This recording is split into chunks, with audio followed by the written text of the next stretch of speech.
ఏంటిది? Phone lift చేయవు కానీ ఆ సెల్ఫీలు ఏంటి? స్ట్రేంజ్. నేను గుర్తొచ్చానా? ఇదేం కొత్త అలవాటు? హలో, ఏంటి మాట్లాడు? వచ్చే వారం మన మ్యారేజ్ డే, మర్చిపోద్దు మొగుడా అని. నీకు బాగా అల్లరి ఎక్కువైంది.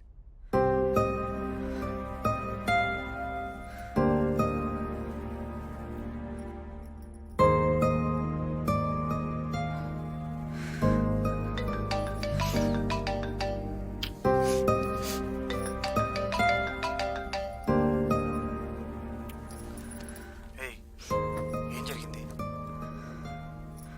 నిన్నే అసలేం జరిగింది? I see something is wrong. Supriya, ఏం జరిగింది? ఏమైంది? క్యాన్సర్ కావచ్చు. వాట్? 1 వీక్లో తెలుస్తుంది. మరి నాకెందుకు చెప్పలేదు? అంత కంగారు పడుకు. ఇదంతా చాలా మామూలు అంట. 1 డే సర్జరీ, 2 days హాస్పిటల్లో ఉండాలి. తర్వాత మామూలుగా తిరగొచ్చంట. మన పనులు కూడా మనం చేసుకోవచ్చు. ఎందుకు వచ్చింది? ఏమో, నాకేం తెలుసు.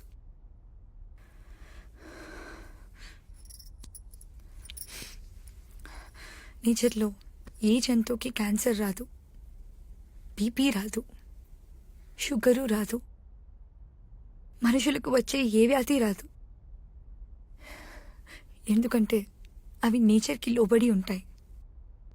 అంటే వాటికి కెరీర్ గోల్స్ ఉండవు, కంపారిజన్స్ ఉండవు, భార్యాభర్తలు వేరు వేరు అడవుల్లో ఉండవు.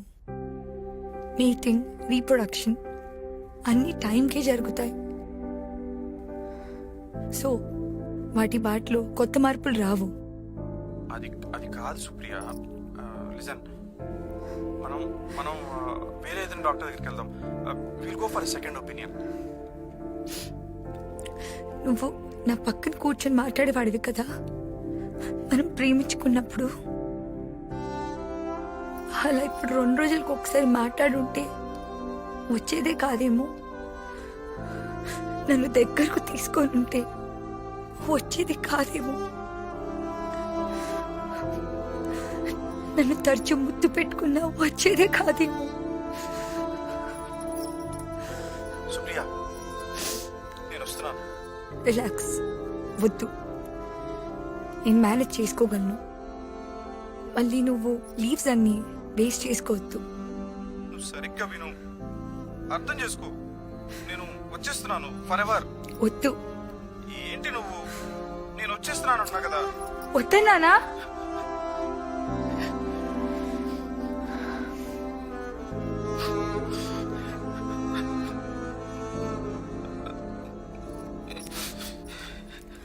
ఏడవకు. వద్దన్నాను కదా, ఏడవకు. అయినా నువ్వు నా దగ్గర ఉండాలంటే, నేను పొందాలంటే నేనేమైనా కోల్పోవాలా?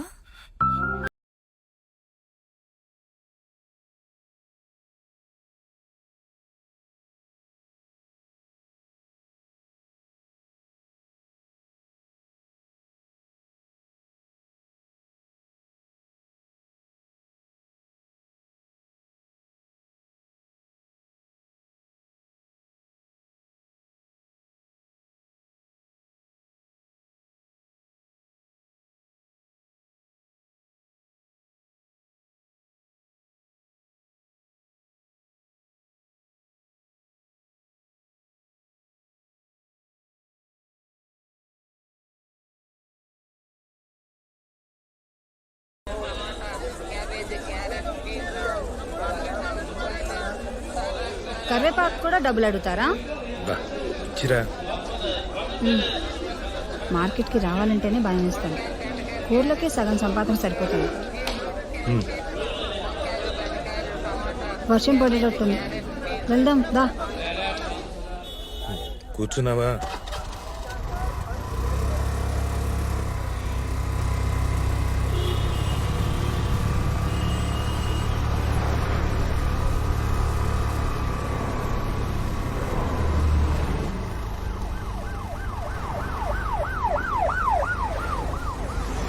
నిన్న దిలీప్ వాళ్ళ ఆవిడ ఫోన్ చేసింది. ఇవాళ వాళ్ళ పాప బర్త్డే అంట. బర్త్డే పార్టీ ఉంది సాయంత్రం. వాళ్ళమ్మ నాన్న కూడా ఊరి నుంచి వచ్చారంట. వెళ్దామా మనందరం? ఫ్యామిలీతో మనందరినీ పిలిచారు. నేను రాను, నాకు పనుంది, మీరు వెళ్ళండి. సండే పని ఏంటి? అయినా వాళ్ళు నీకు 2 సార్లు ఫోన్ చేశారంట నిన్న. నువ్వు ఫోన్ ఎత్తలేదు, అందుకనే వాళ్ళు నాకు మళ్ళీ ఫోన్ చేశారు, ఇన్వైట్ చేశారు. వెళ్దాము. బా నాకు పనుందని చెప్పాను కదా, నేను రాను, మీరు వెళ్ళండి.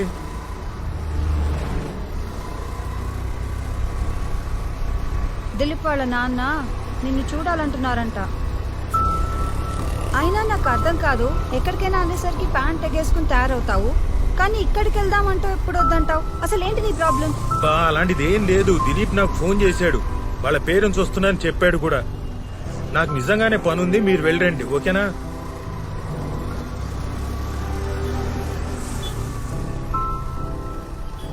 దిలీప్ వాళ్ళ నాన్నగారికి నువ్వంటే ఎంత ఇష్టం, ఎంత బాగా మాట్లాడతారు, మీ ఇద్దరు ఎంత బాగా కబుర్లు చెప్పుకుంటారు. సండే చక్కగా అక్కడికి వెళ్ళి మనం ఎంజాయ్ చేద్దాం. పిల్లలు కూడా ఎంజాయ్ చేస్తారు. ఇంట్లో కూర్చుని టీవీలో ఆ దిక్కుమాల సీరియళ్ళు సినిమాలు చూడడం తప్ప వేరే పనే ఉంది. వెళ్తే అందరం కలిసి ఎంజాయ్ చేయొచ్చు. సండే ఈవినింగ్ వెళ్దాము, బాగుంటుంది.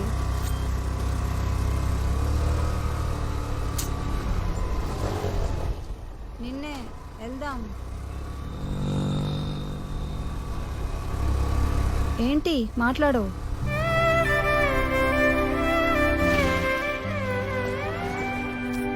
అబ్బా మళ్ళీ తాగలా? బాబు ఎంతమ్మా? 40 రూపాయలు సార్. 2 కట్లీ. అసలు ఈ తేగల్ని చూడగానే పూనకం వస్తుందేంటి నీకు? అసలు వీటిని ఎవరైనా తింటారా? నువ్వు తప్ప ఎవ్వరూ తినరు. ఇగో ముందే చెప్తున్నాను, తక్కువ కొను, లేకపోతే పక్కింటాళ్ళకి వాచ్మెన్కి ఇచ్చేస్తాను. బాబు ఇంకో 2 కట్లీ అమ్మా. ఆ?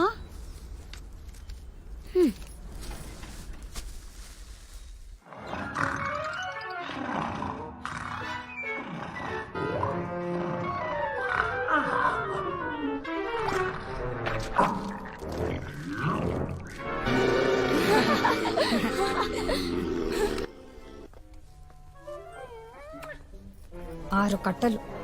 మేం బర్త్డే పార్టీకి వెళ్ళొచ్చేసరికి నువ్వు ఒక్కడే కూర్చుని మొత్తం తిని. నీకు తాగాలంటే ఇష్టం కదా, నేను వంట ఉండను, ఒక్కడవే కూర్చుని ఊరేగు. అన్ని తిక్క పనులు.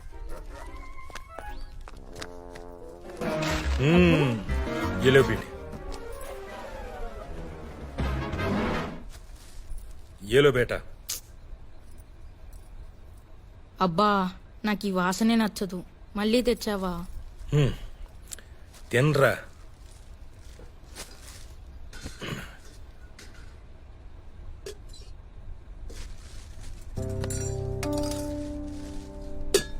మీ అబ్బాకి మామూలుగా ఏదన్నా చెప్తే అస్సలు గుర్తుండదు. తేగలు కనిపిస్తే మాత్రం కొనేస్తాడు, తినమని చంపుతాడు. ఇగో సాయంత్రం బర్త్డే పార్టీకి వెళ్ళాలి, కాసేపు వెళ్ళి పడుకోండి.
అమ్మీ అబ్బుని KFCకి తీసుకెళ్ళమని అడిగాం కదా, వెడ్నెస్డే ఆఫర్ కూడా ఉంది. కేఎఫ్సీ ఏం లేదు, ఇవాళ మంచి బర్త్డే పార్టీ ఉంది. మీ అబ్బు రానంటున్నాడు, వెళ్ళి అడగండి. సరే. అయ్యో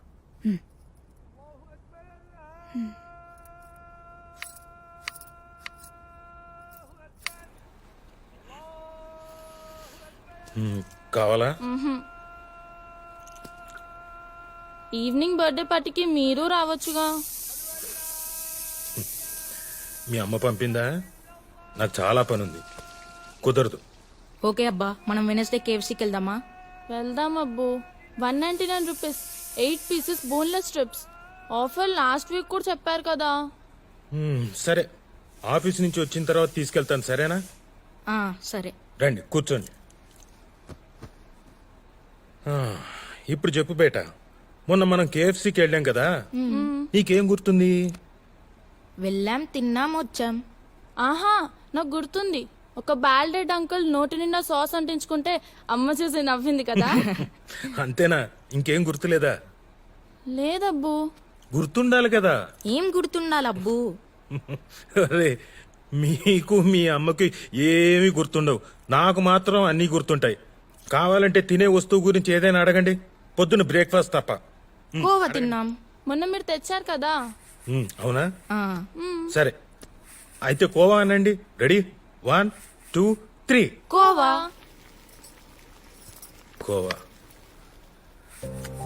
కోవా అంటే నాకేం గుర్తుకొస్తుందంటే, చిన్నప్పుడు మా ఇంట్లో పాలు పోసే వనజమ్మ గుర్తుకొస్తుంది. ఆమె బక్కగుండేది. ఎంత బక్కగా అంటే పెన్లో రీఫ్లుంటుందే అంత బక్కగా. పాలు అమ్ముతుంది కదా, కొంచెం పాలు తాగొచ్చు కదా. ఆహా, పిసినారిది. మార్నింగ్ పచ్చి పాలు అమ్మేది, సాయంత్రం మిగిలిన పాలను కాచి కొంచెం తక్కువ రేటుకి అమ్మేసేది. మా అమ్మ దగ్గర డబ్బులుండేవి కావు, అదే మీ నానమ్మ దగ్గర. సో ఈవినింగ్ కాచిన పాలు కొనేది. ఒకసారి వనజమ్మ దగ్గర పాలు ఎక్కువ మిగిలిపోయాయి. మా అమ్మను బతిమాలి తక్కువ రేటుగా పాలను తీసుకోమని ఓను బలవంత పెట్టింది.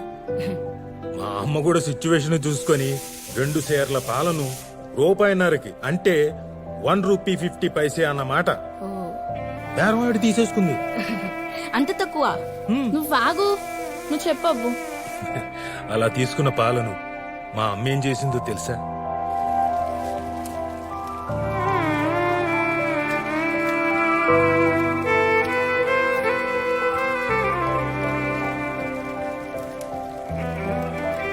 నన్ను, అన్నయ్యను, అక్కని చెల్లిని పొయ్యి చుట్టూ కూర్చోబెట్టుకొని ఆ మాట ఈ మాట చెప్తూ పాలు మరిగిస్తూ కొంచెం కొంచెం చక్కెర పోసి ఆ రాత్రి పాలకోవ చేసింది. మా ఇంట్లో పొయ్యిలోకి వాడుకోవడానికి కొబ్బరి చెప్పులుండేవి.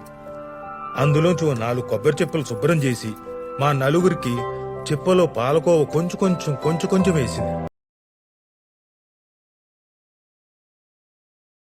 ఆహా ఆహా, ఆ రాత్రి మేమందరం ఆ కోవాని వేలుతో కొంచెం నాకి తింటూ ఎప్పుడైపోతుందో అని భయపడుతూ నిద్ర వచ్చేంత వరకు తిన్నాం.